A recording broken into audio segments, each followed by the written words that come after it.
Good morning, YouTube. Let's rock and roll.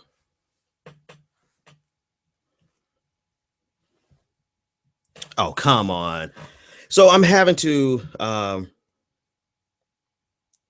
improvise. So I'm running the radio show this morning through my phone, which is cool that I can actually do that. And I'll explain why in a minute. Bernie Sanders. Done. No explicit content. Go live. Let's just rock. And here we go. It's the Benjamin Dixon Show. Your mission, should you choose to accept it, is not merely peace in our time, but peace in all time. I have no fear whatsoever of anybody or anything. Did you think no one was watching? Injustice anywhere is a threat to justice everywhere. Your mission. Suppose we go where no man has gone before. To reclaim the American dream. To be given the right of human beings to be afforded equal rights and equal opportunities. It's the Benjamin Dixon Show. If you're hearing his voice, you're hearing the voice of reason. You've certainly come to the right place. Welcome, ladies and gentlemen, to the Benjamin Dixon Show. I am your host, Benjamin Dixon. It is Monday, July 6, 2015. Thank you for joining us wherever you are, wherever you're headed. We appreciate you sharing some time with us this morning. Listen, let me dispense with all the pleasantries. I guess there's no better way to start the week after a weekend like I've had than with technical difficulties of the first order. I mean, okay, so it's 4th of July weekend. We left yesterday from DC to get back to Boston. And it's a 6-hour drive, 6.5 hours, maybe 7 hours, depending on how fast you drive. For me, it's about a 6.5, 7, whatever. And so we get stuck in every traffic jam imaginable. Now that's my fault. Now I normally know better than to drive anywhere during a holiday, but my wife wanted to go see some friends in Baltimore, DC area. And so, I acquiesced. So we went. And so coming back on yesterday, man, we took a 6-hour trip that ended up being 12 hours. Our trip literally doubled because of traffic jams. It was just unbelievable. So we obviously got back late, but that's not why half of that's not why I'm broadcasting via my iPhone this morning. So if you're watching me via YouTube, at least this computer works, but I'm broadcasting via, over the radio via my iPhone, which is great. It's great technology, right? I'm glad that I'm able to do it. And that's cool. But I spilled something called a French connection on a laptop, and it has fried every key. And that wasn't the big deal. So, I always have a backup to a backup. So I put in a new keyboard, got a backup to the backup, and I'm here ready to go at 7:29 like I always am. And I just decided to listen to my laptop that I do my primary broadcast through, and all you heard was doot, doot, doot, meaning that there was a key that was stuck that I could not find. I don't know. Everything looked fine. Anyway, long story short, 7:29, right before broadcast, I had to take apart everything. And I decided, let's go with the fail safe, the backup, the final backup, which is broadcasting via my iPhone. But YouTube, you're here with us. We're broadcasting live. That camera works fine. That computer works fine. And we're ready to go. So it's been a long weekend and we're back in the saddle.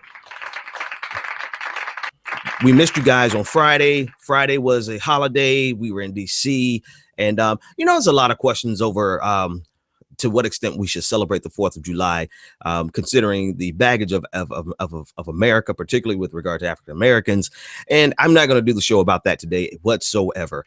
I'm going to do a debate with a friend, a dear friend. We like to debate each other, and she's very fierce. So we're going to debate over whether how we should celebrate the 4th of July, considering the baggage, so that's why on Friday, I was just like, you know what, I'm going to take a day off. But now on Friday, actually on Thursday, let's back up. It was on Wednesday. I had the chance to hear Bernie Sanders speak.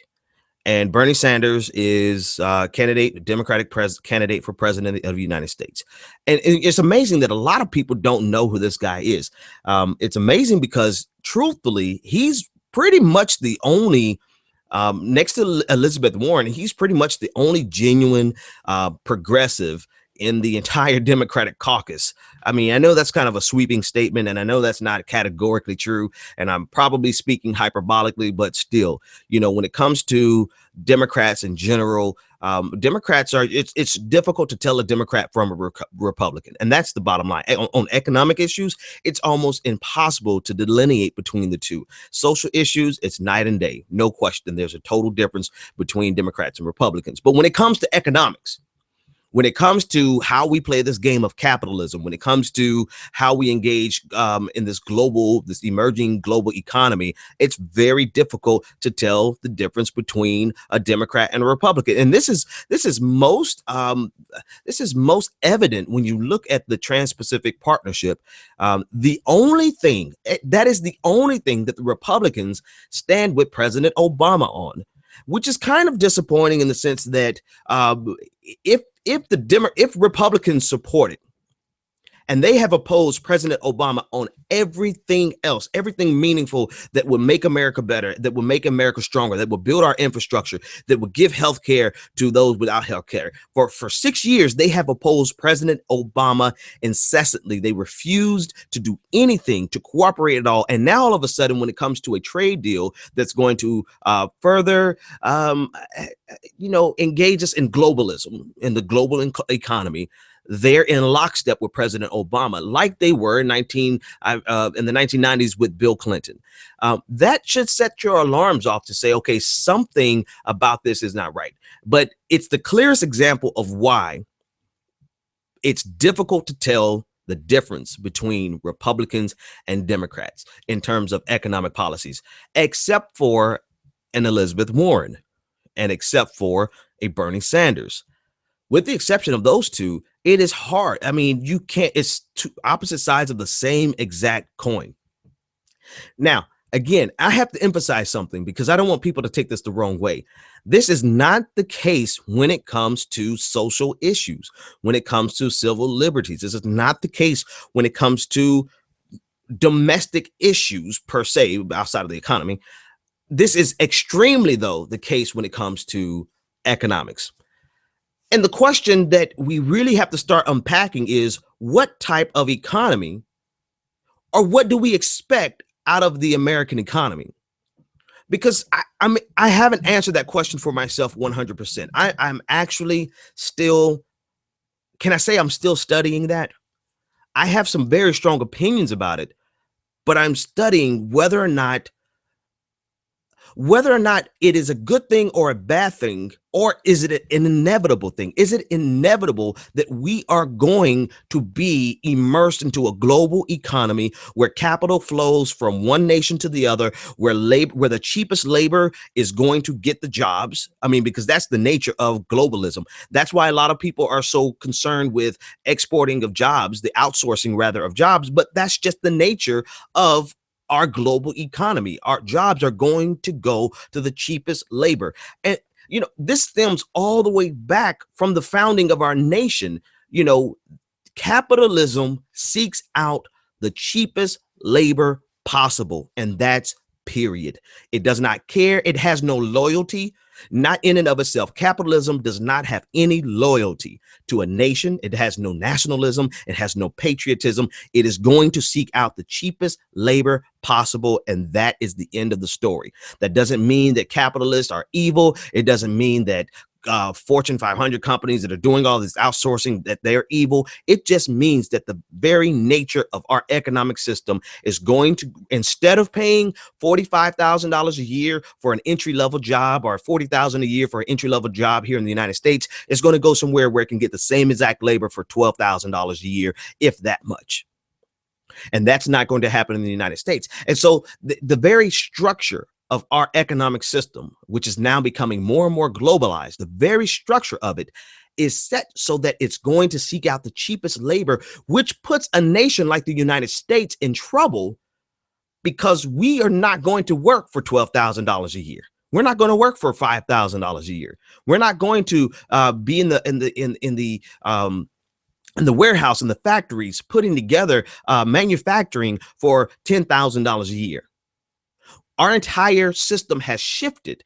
And so when we talk about a guy like Bernie Sanders, and we talk about some of his fundamental things that he stands for, we have to start asking ourselves some bigger questions that I don't have the answers to. You know, I've studied economics even down to on the master's level, and I still don't have the answer whether or not we should avoid globalism, or is globalism simply inevitable?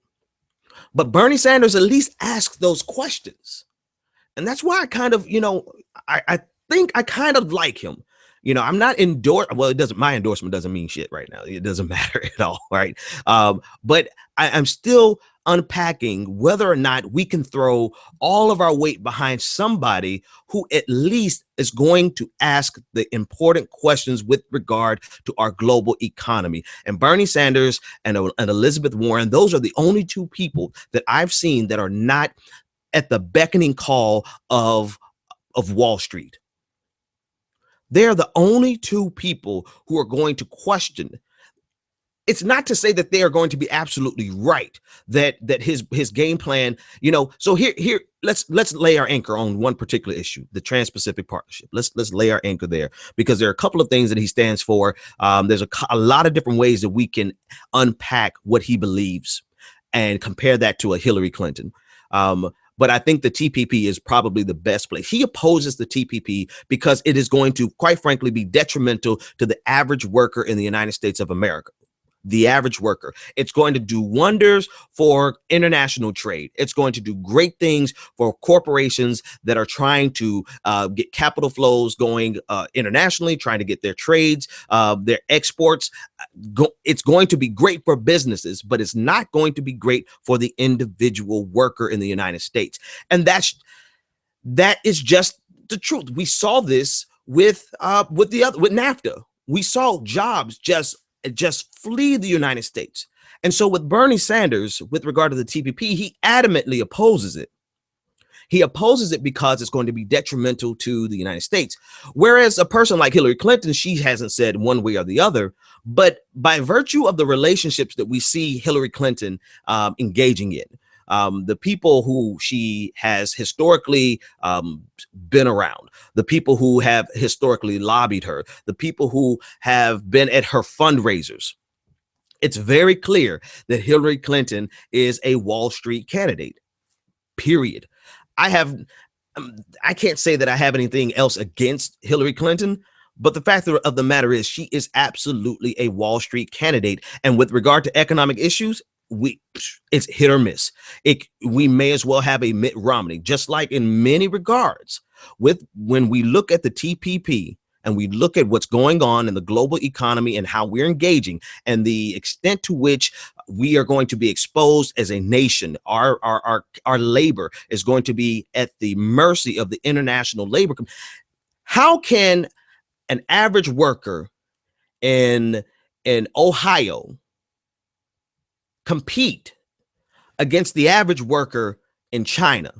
The average worker in Ohio, the cost of living, he cannot work for less than probably $45,000, $50,000 a year.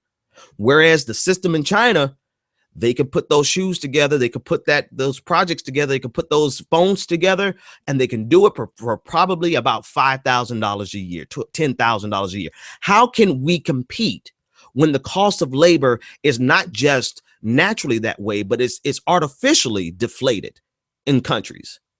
And that is the fundamental question of the day that no one has really fully explored. But at least with a candidate like Bernie Sanders, at least we can start having that conversation, which is why, if for no other reason, we're lucky that he's running for president, because we now can ask these questions that are not going to be asked in a debate between a Republican and a Democrat, because on economic issues, they see eye to eye. So often they see eye to eye. With social safety nets, not so much the case. We can totally tell the difference between the two. But when it comes to these big trade partnerships and these big trade deals, you will look over the last 30 years, Democrats have been in lockstep with Republicans. And that is problematic when we need a competition of ideas. Okay, we're going to take a quick break. And when we come back from this break, we're going to unpack Bernie Sanders' platform just a little bit more. We're going to compare it to that of what we know about Hillary Clinton. We don't have anything solid that has come out from Hillary Clinton yet, but we can ascertain by the historical relationships what type of economic policies she's going to go in. And then we're going to unpack for ourselves some important questions, whether or not globalism is the absolute worst thing in the world. Is it inevitable? Should we fight back against it? Or should we just go with the flow? Because it seems like a lot of progressives are just going with the flow with regard to capitalism and globalism. All right, folks, we're going to take a quick break. And when we come back, we're going to unpack that a bit. This is the Benjamin Dixon Show. We'll be back after this.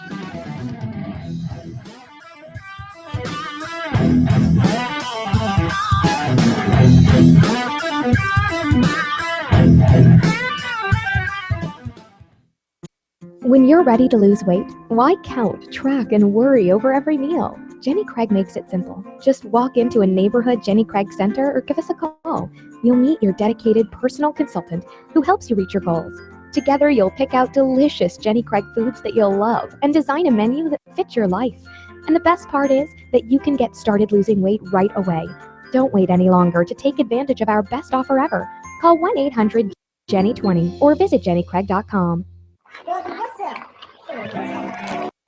This is the sound of salmonella gyrating on your undercooked chicken. And it looks like Mom might be taking it out a little early.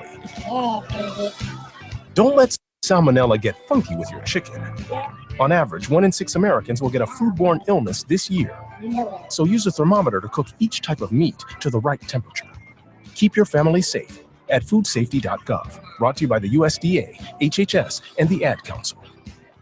On the next episode of Recipes for Disaster. I'm making beef sliders for my friend Sandy. Nana taught me to always pull meat off the grill early so it's extra juicy. Use a food thermometer to ensure ground beef is 160 degrees, or you could make people really sick. Sandy didn't think twice about the slider she ate until yoga class, when a nasty case of food poisoning turned her downward-facing dog into upward-moving lunch.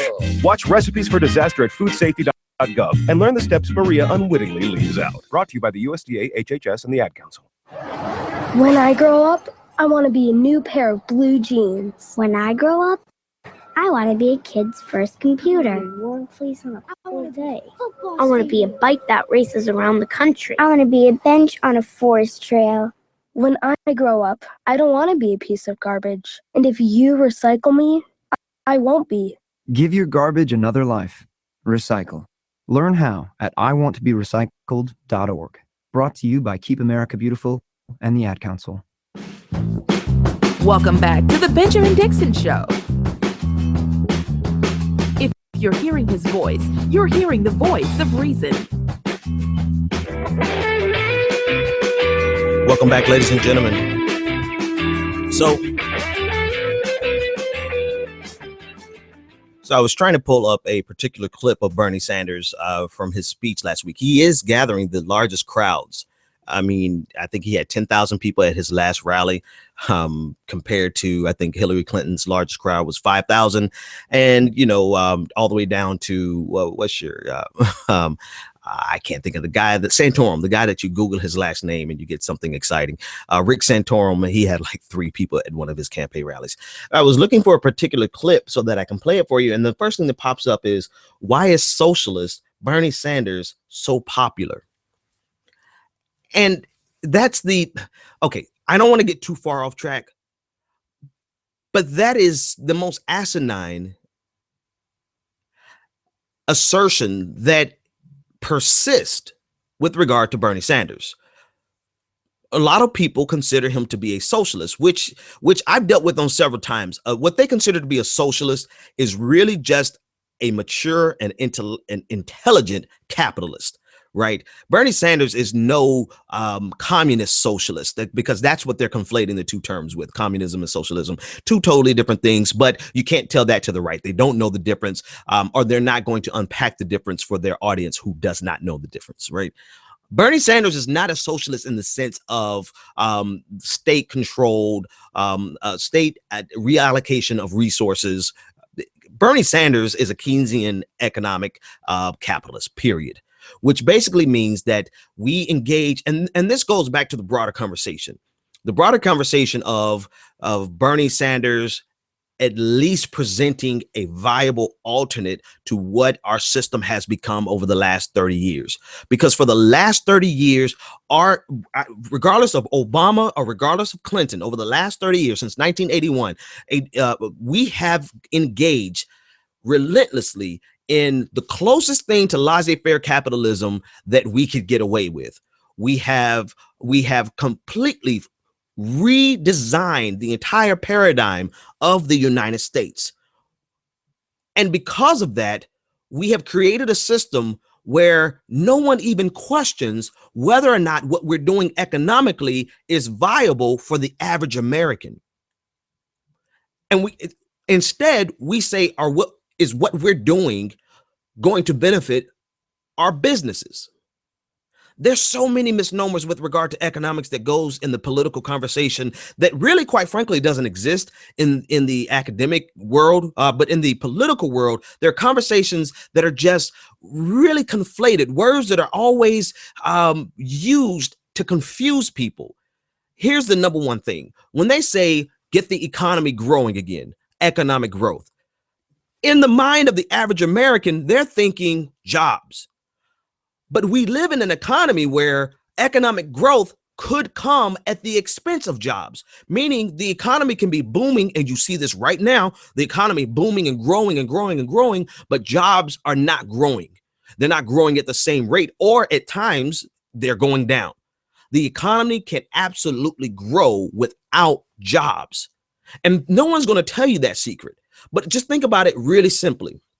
And I had a professor really put me onto this, because for the life of me, I could not understand how would it be that we would see the replacement of workers in almost every area of the average entry-level job. If you go to restaurants, you're being replaced by computers. If you're going to the grocery store, we're being replaced by computers. The manufacturing industry, we're being replaced by robots.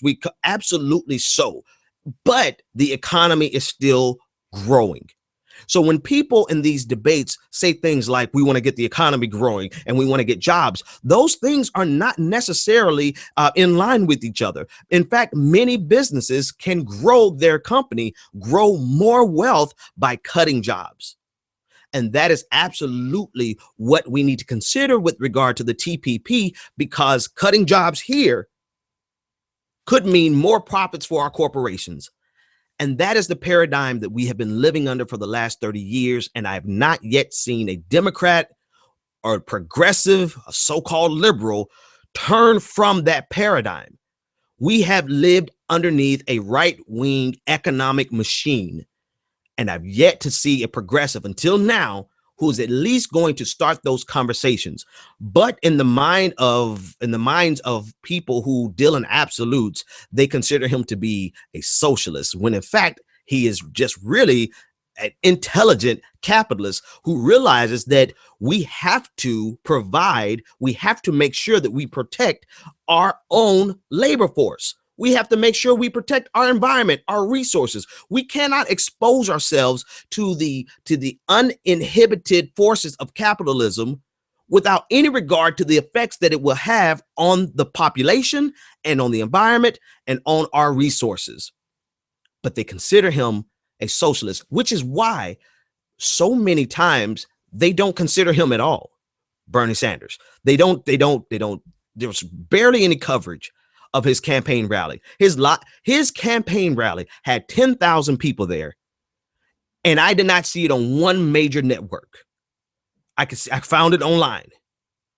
10,000 people, but they cover Donald Trump with 100 people there, 75 of who were paid actors.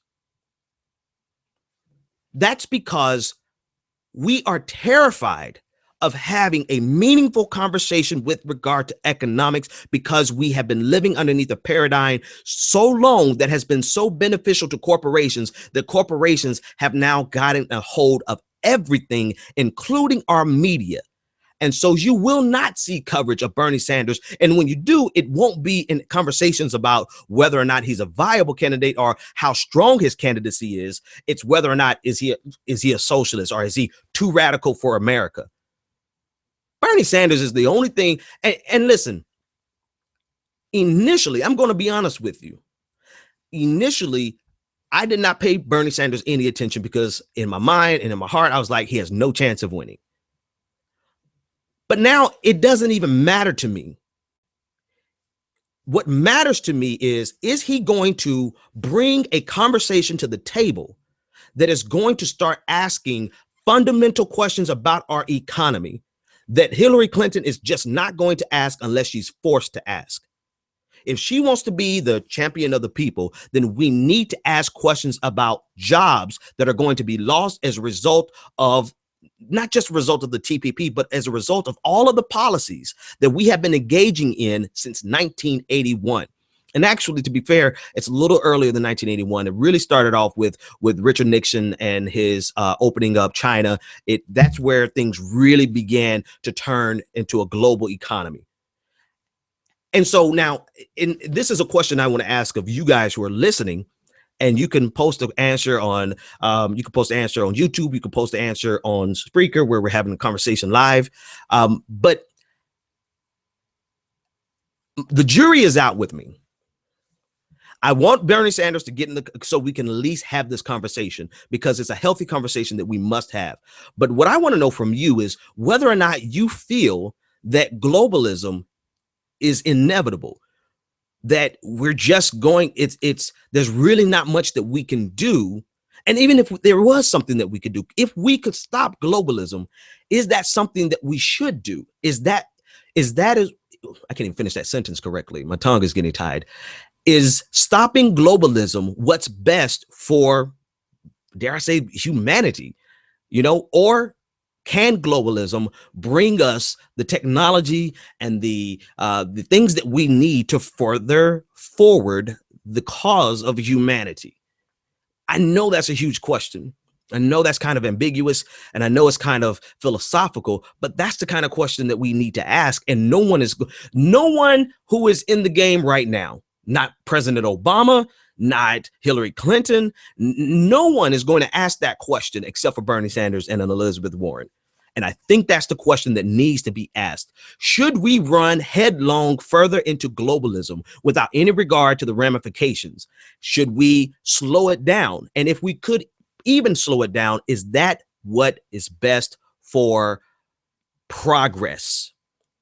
I was listening to the Tom Hartman show, and he believes, and I don't know if I believe this, but he believes that President Obama has bought into the idea that globalism is really going to help secure the global, not just the global economy, but peace. And he was mentioning the democratic peace theory, which is an academic piece, basically suggesting that economies that are democratic, governments that are democratic and economies that are capitalist rarely have never gone to war with one another. And so he was trying to sell it that President Obama is going after this TPP because President Obama has bought into the neoliberal economic policies, that basically it's the McDonaldization, that if there's a McDonald's in a country, there won't be a war between those two countries. And, I understand that theory very thoroughly. I'm very familiar with that theory. However, I don't know if that is the motivation behind it.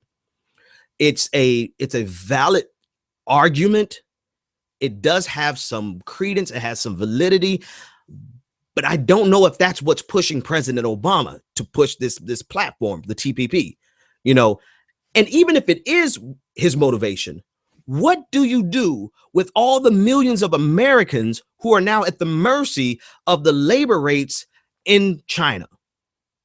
And it won't be China for long, because there's a natural flow. There's a natural ebbing and flowing of labor cost, where the more wealth that is now going over to China with regard to all the labor that we're no longer doing here in the United States, their economy is going to grow, their middle class is going to grow, and eventually the people in China will not work for the same amount that they're working for right now. That is the natural evolution, and that is what has happened in the United States. They used to get child labor here. Hell, let's go all the way back to the beginning. They used to get labor for free. It is all about getting the cheapest labor possible. And when it became so that they can no longer get cheap labor in the United States of America, they went abroad and they found all the cheap labor that they can have. And now China is a booming, growing middle class, you know, and we're not talking about 300 million people, of which, let's say, 40-50% are middle class. We're talking about 1 billion people, of which 30 or 40% is a middle class. Now, who do you think these corporations want to sell their products to?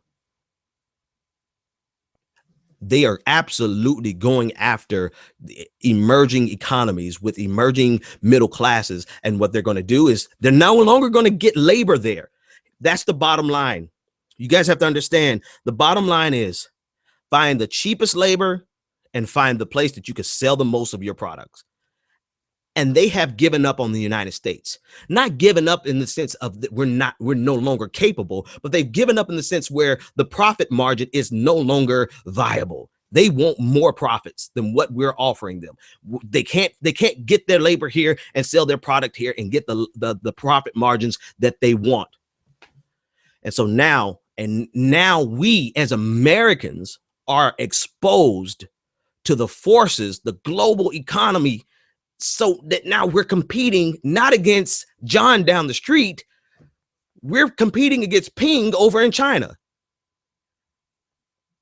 And the deep philosophical question that I have yet to answer, and I really want you guys' input on it, is whether or not we should stop that, or whether or not we should demand, and I'm taking this phrase from my friend Yvette, she said that at a minimum, we should have demanded, or we should still demand concessions from this trade deal that will ensure that the average American can compete in this globalized economy. So there are the questions. And unfortunately, my phone lines are down because, like I said, we partied too hard this weekend, and I dropped a really good drink on my main laptop, which crashed, and now I can't take phone calls today. But you can post the questions on YouTube, and we can talk about it later. You could post it on Spreaker. We can talk about it. But the deep philosophical question that I have yet to answer is: should we try to stop? Should we be trying to stop this globalization? Or should we dare engage in some measure of protectionism to ensure that at a minimum we could have a thriving middle class that can find reasonable jobs for the average person? Because we're moving into a world where you have to be beyond dynamic, exceptional. You have to be beyond, talented. You have to be in the top echelon 1% of geniuses to thrive in this emerging economy, this emerging global economy. I know I just unloaded a whole bunch of stuff on you guys, but we're going to take another quick break, and I want you to think about that. And I'm going to log into the chat room over here on YouTube so that I can see some of your feedback. I want to know, what do you think? Should we slow down this trend towards globalism? Should we just let it go and just run headlong into it? And even if we could stop it, would that be the best thing? But at least Bernie Sanders is coming to the table, to the forefront, so that we can engage in these questions instead of just having Hillary Clinton, which is fine. She can, whatever. Hillary Clinton is good, but at least Bernie Sanders is going to make her answer those types of questions. And we can have a meaningful conversation for the first time about the economic structure of the United States, which we have not seen a dynamic shift in since 1981. Folks, I have to take a quick break. And when we come back, we'll discuss this a little bit more. I want your input. And I would give you my number, but we partied too hard this weekend and that computer is down. You're tuned in to the Benjamin Dixon Show. Join the conversation, 857-600-0518.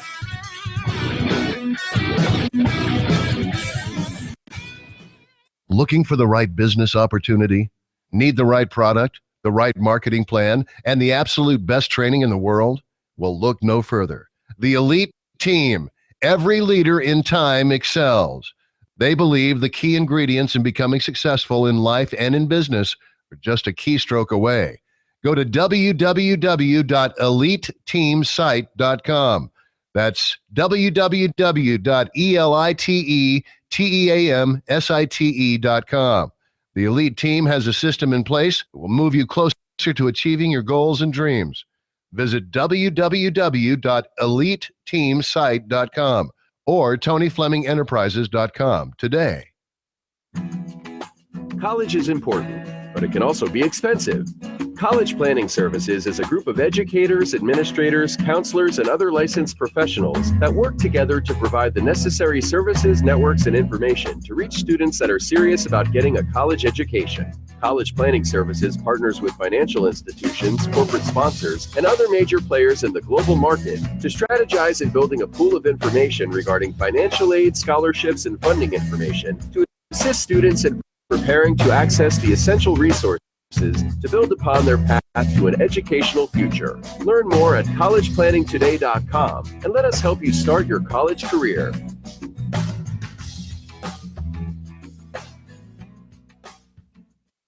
Do you want to take your business to the next level? Ultimate Business Solutions provides the support you need to increase your customer base and sell more products and services online. Specializing in graphic arts, web development, and internet marketing, Ultimate Business Solutions creates the face of your business. If you're looking for a custom logo, dynamic website, or popping marketing material, call Ultimate Business Solutions today at 404-704-2197 or visit www.ultimatebizsolutions.com. Ultimate Business Solutions. Let us create your future. Do you have tax issues, owe back taxes, or need tax relief? Contact L&B Tax Service today. L&B offers you over 15 years of expertise and first-class tax service for individuals, professionals, and business owners. With nationwide service, you can easily find a location near you. Contact one of our tax professionals through our website, lbtaxservice.com. That's www.lbtaxservice.com. L&B Tax Service Incorporated. Tax professionals that you can trust. You've tuned in to the Benjamin Dixon Show. All right. Welcome back, ladies and gentlemen.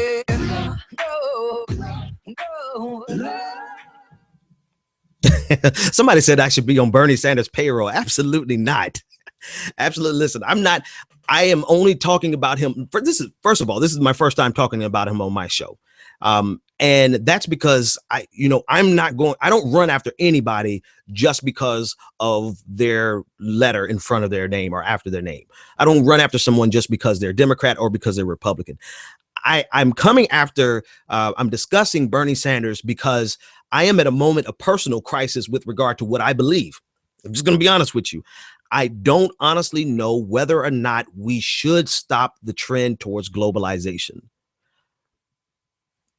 Because part of it, I feel like some of it is inevitable. It feels like, so long as we are continuing in the same exact paradigm, it's going to happen whether or not we have a Democrat in office or a Republican in office. And it's going to happen to the benefit to the detriment, rather, of the American worker.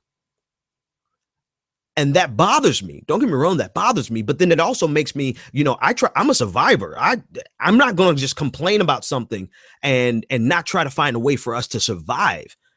That's the thing. Is like, if we are going to a globalized economy, which is crazy, right? Because I really remember I'm just being reminded of George H.W. Bush's speech on the New World Order. If he had any idea of how conspiracy theorist minded our country would have become in the next 30 years, he would never have said that, because everyone is terrified of the New World Order, the one world economic system. But anyway, I digress. But I'm not just going to sit here and complain about it. If we are moving towards this globalized economy and there's nothing we can do about it, then there absolutely must be something we can do about it to prepare the average American worker. I'm not interested in how the exceptional perform, because the average American is not exceptional. And I'm not insulting. I'm an average American. I went to the average school. I've got average grades, right? You know, even though some people might think I'm smart and other people think I'm an idiot, you know, I'm just the average Joe. So I'm not interested in how that top 1% Einstein mind can succeed in a globalized economy, because most of us are not that. I'm interested in, if we are going to engage in a global economy where we're competing freely without any protection from protection against rather China and other countries with very cheap labor, Vietnam, and you know, all the places where they can get, you know, 5 cents on the dollar what they would have to pay here. If we're going to compete with that, then we need to find everything possible, every program possible, every policy possible to make sure that John and Jamal over in just Hackensack, New Jersey, just doing their thing, the average guy can survive and compete. Because if we don't find out how they can survive and compete, then we are going to either have a tremendous strain on our social safety net programs, or we're going to go back to the Gilded Age where there are no social safety net programs. And we're going to have the best of times and the worst of times, where it's going to be absolutely phenomenal for those who are born with capital, or those who are born with so much intellectual capital that they can compete no matter what. There are those people who can compete in any system, in any environment, no matter what, but that is not the average American. And so I'm not running after Bernie Sanders. I'm not endorsing him. That who cares about my endorsement, right? Because I've got 11 people listening to me now, and I'm excited, right? Because I got 11 people on YouTube watching live versus, you know, we got a couple hundred, listening to the radio show. But my endorsement means nothing. But at least Bernie Sanders is going to ask those questions. At least he's going to make us, because he has made me question myself. Should we just lay down our economic arms and allow ourselves to be completely flooded with the forces of globalism without any regard to the broader effects that it has on the average American? The average is what matters. It does not matter how a Bill Gates, let's say a Bill Gates who was born in the ghetto, which he wasn't, right? But let's take a mind like a Bill Gates or Steve Jobs, who's finding and pushing their way through the ghetto. They're going to be fine because they're brilliant. But you and me, the average Joe, you know, we might have some measure of brilliance, but it may not be enough to get us out of the economic forces that we have been exposed to and that we're going headlong into. That's my concern. And so should we slow down globalism? Should we let it be inevitable? Because that's a contradiction, because if it's inevitable, there's nothing that we can let it be. But you know what I mean? Should we just allow it to run its natural course? Or what do we do? And I'm excited that at least for the first time in 30 years, in my lifetime, 35 years, that we're at least having this conversation. Because before Bernie Sanders got on stage, we got excited about President Obama, but economically, in the matter of globalism, with this TPP, I'm telling you, it does not matter. It would have been Mitt Romney, and this TPP would have gone through. That's what bothers me. What bothers me is that out of everything, every policy President Obama fought for, and the Republican Party fought against, this globalization package, because that's all it is. It's just further globalizing our economies. That is the thing that they get behind and they rally behind. And that has set off every philosophical and economic alarm in my brain, and has made me say, is there anything that we can do to slow this down? And if we could, should we?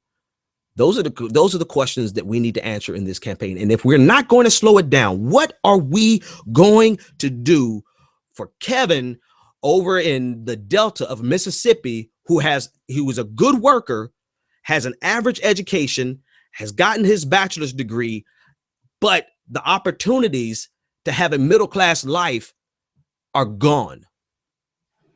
What are we going to do for him? And that's what we must address. Absolutely must address. All right, folks. What else did I have on the list today? I'm running out of time, and because I started late, but I want to end on time because just cause I got a lot of stuff to do today.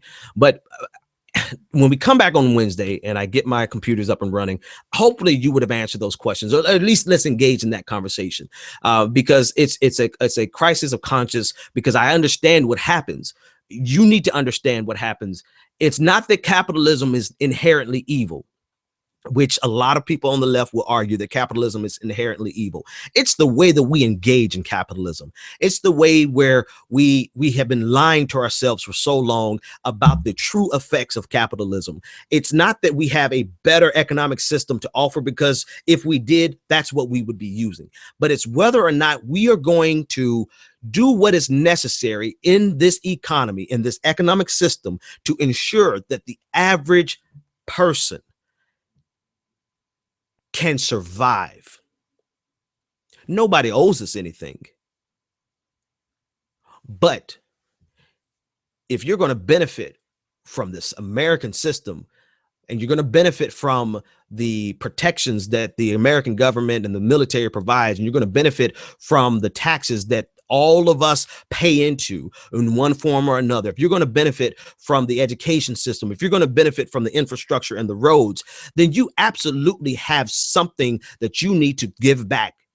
And if it's nothing more than a program to make sure that the average American does not drown, bump that, forget that. We've been doing that. We need to make sure that the average person can thrive.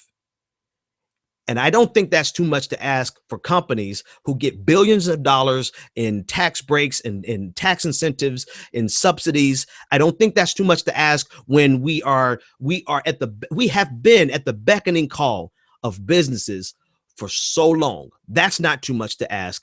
And I think Bernie Sanders is at a bare minimum. I wish we could have gotten Elizabeth Warren, but we'll leave that alone. But I think at a bare minimum, Bernie Sanders is bringing those types of questions to the table. And finally, we can have a debate. And so that's why I think we should be excited about Bernie Sanders. Whether or not he gets the nomination, he is going to be beneficial to the broader conversation in the United States. And once people start hearing him, I was going to go, but I have to say this. I think Hillary is a great person. I think she's accomplished. I think she's brilliant. I think she's talented and all those great things. And if she gets the nomination, I'll be damned if we don't work to get her in there to keep out some idiot like Donald Trump will never win, but some idiot like Scott Walker. With all of that being said, there is something to say about an outsider being more beneficial for the rest of us than a person who's been in the system for so long. And perhaps Bernie Sanders can be that person. And even if he's not, the mere fact that he's in there has started to make me ask questions that I know the broader conversation across the United States, we're going to start asking the questions we should have asked a long time ago. Okay, folks. So I'm assuming that everyone heard me fine. I'm broadcasting via my iPhone because, like I said, my computers, I ruined a computer over the weekend. I'm going to go get that fixed. YouTube looks like you can hear me great. It's been a pleasure. I will catch you next time. And until that moment comes, when we, the Americans, are able to accept the fact that on that continent we are trying to forge a new identity for which we need each other, that I am not a ward of America. I am one of the people who built the country. Until this moment, that we are brothers. It's not a question of Jews or Christians or Muslims. We're all in the same boat. Which we need each other. Love is a condition so powerful. It may be that which holds the stars in the firmament. Until this moment. Love. Until this moment. Love.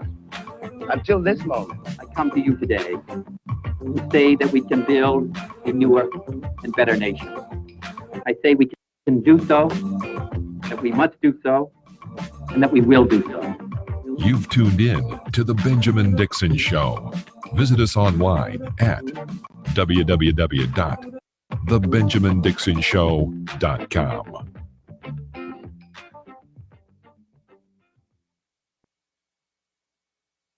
Oh my God, who the hell cares